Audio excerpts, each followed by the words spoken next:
All right, everybody, welcome back to the Aptitude Outdoors podcast. Thanks for tuning back in. Today, I'm talking about yet another springtime bluegill fishing adventure. This is the Aptitude Outdoors podcast, where we interview conservationists, hunters, anglers, and outdoorsmen and women to bring you the greatest stories, information, and advice from the best in the world. I'm a huge fanatic for handmade, high-quality leather and canvas products. In my opinion, they last longer, hold up better to the abuses of travel, and honestly, they just look really cool. That's why I use Badger Claw Outfitters.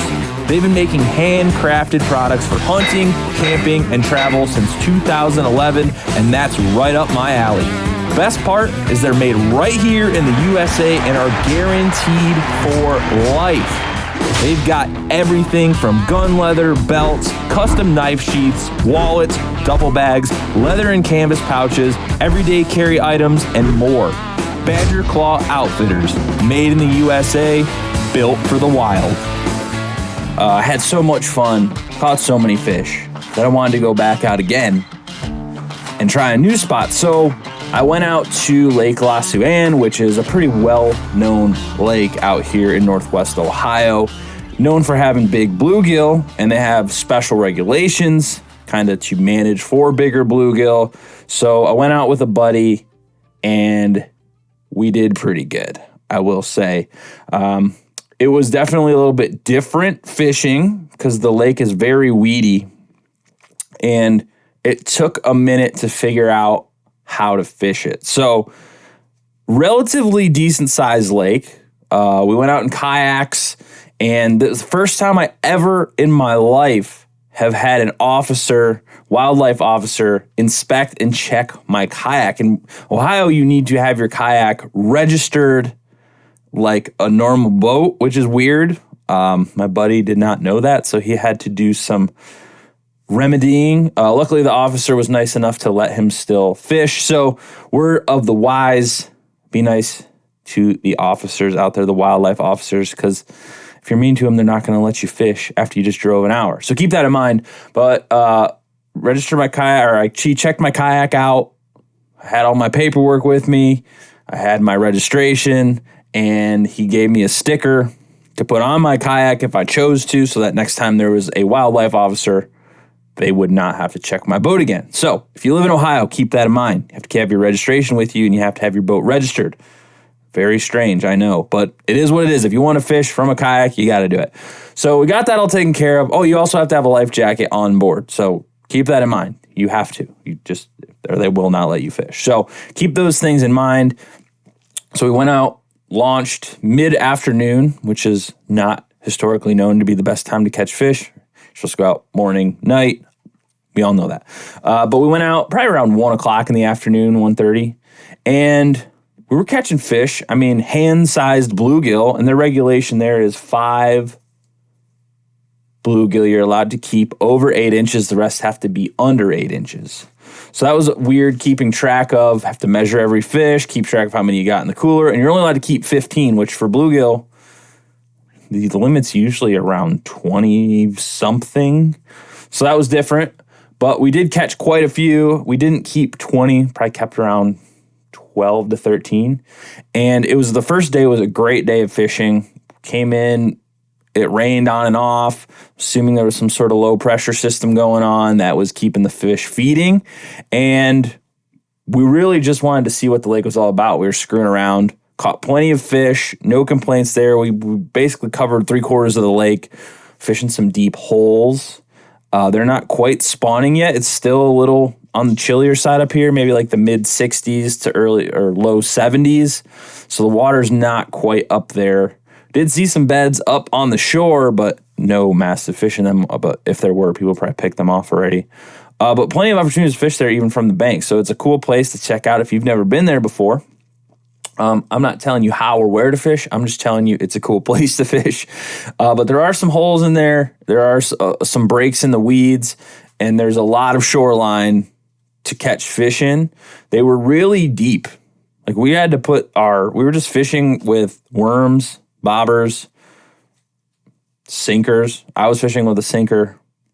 my buddy was not fishing with a sinker. He was just letting the worm drift to the bottom, and he was catching bigger fish than me. So maybe that's the method. Maybe that's the way to go. But I have been reading a lot about bluegill, and apparently they're a little deeper before the spawn comes on. So out there, and we spent a good 6-7 hours going around the lake trying to find out where they're at, and we just caught a bunch of them, came home, cleaned them all, and put them in the freezer. I did the whole shebang. I had the vacuum sealer, put them in there, made some homemade fluid blockers out of paper towels, and patted them dry before I put them in the bag, put them in there, put the liquid blocker in the bag, aka rolled up paper towel, vacuum sealed them, put them right in the freezer. Probably got about 2.5 pounds of fish over the weekend, maybe closer to 3, which for bluegill is quite a bit. So did that. The second day we went back, he brought his girlfriend, I brought my wife with me.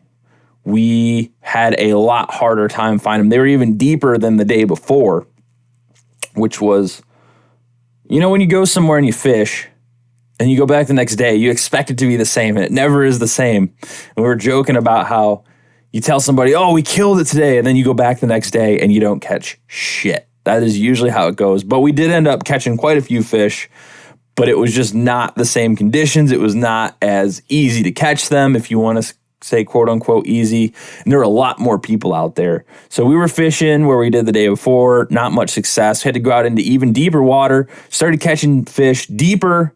Really had to use those spring bobbers, really had to get them nice and long, which is a pain in the ass for casting. And if you know, because there's so much that can go wrong. The line and the hook, the weight of the hook and the sinker get wrapped around the bobber. It's like every 5th cast you're untangling stuff or cutting off and retying because you get caught up. But there's plenty of ways to catch bluegill. They're not the most insanely hard fish to catch, but if you want to catch bigger ones, you have to be a little more patient. And I found that I tended to like the smaller hooks, size 10 offset hooks I like. They seem to just hook themselves better with those. My buddy was having a good luck with very small circle hooks, like size 8 circle hooks. So I might try that. I was also I could not find size 10 offset hooks anywhere. I had some left from last year. I could not find them. I went to Walmart, I went to Bass Pro, I went all over the place looking for them. I could not find them anywhere. So either people bought them up or they just don't really carry them like they used to. So I bought some size 8 octopus hooks and also size 6 because they're still a little bit offset. And they worked okay. Earlier in the day, they were getting off a lot, but I don't know if it was just because it was smaller fish and they just weren't really going after it or what, or if they were just nipping the bait and going off. But yeah, those seem to work okay. So I might go get some small circle hooks and try that going into the spawn because I would like to catch some more bluegill. They're one of my favorite fish to catch, and I'll never stop saying that. I love catching them on an ultralight rod, and that's what I brought with me. I got this $35 setup from Walmart. It's just a little ultralight dot casting rod, essentially, and I put a better reel on it. I kind of upgraded the reel because with $35, you're not getting the best reel, okay? So I put a little bit better of a reel on it, and those 8-inch, 10-inch bluegill felt like 5-pound bass. They were so fun. They were fun to chase down in the weeds, even though they got off a lot when they went down there. They dived straight down into the weeds, and then you'd have to force them back up. And it was a good time. I love going out and catching bluegill, and there's a bunch of more lakes around that area to explore, so I want to check those out as well. And the bass were just crazy out there too. Caught a lot of bass, not on purpose. So it could be a fun lake to go catch some bass. I'm going to go try that out. But yeah, bluegill fishing is where it's at right now. I know here locally where I'm at on the Maumee, there's also the white bass run going on, which a lot of people enjoy. Haven't been out there. I just really love fishing for bluegill. I love getting out in my kayak on the water. I feel like, and this is just anecdotal based on my personal experience, I feel like I always have more success in a non-motorized boat. I was talking to all the old guys coming in off the boat launch at the end of the day. Like, oh, I didn't do that well. I only caught 10 or, I only caught 8. And the guys sitting next to us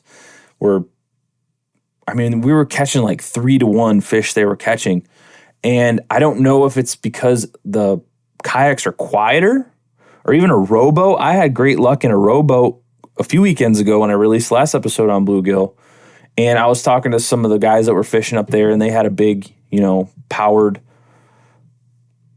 bass boat essentially. And, they had okay luck, but I think having that stealthiness, that quietness, and then just quietly anchoring off in the deep weeds, and you can cast into a weed edge or something like that. I think that really makes a difference because we were literally catching just as many fish, and you're a lot more mobile. You can pull up your anchor real fast and take off halfway across the lake or even 30 yards down the shoreline to a spot, and you can just move. You can troll easily if you set a rod out to the side and just throw out a bait and let it go, a little swim bait or something, or a crankbait.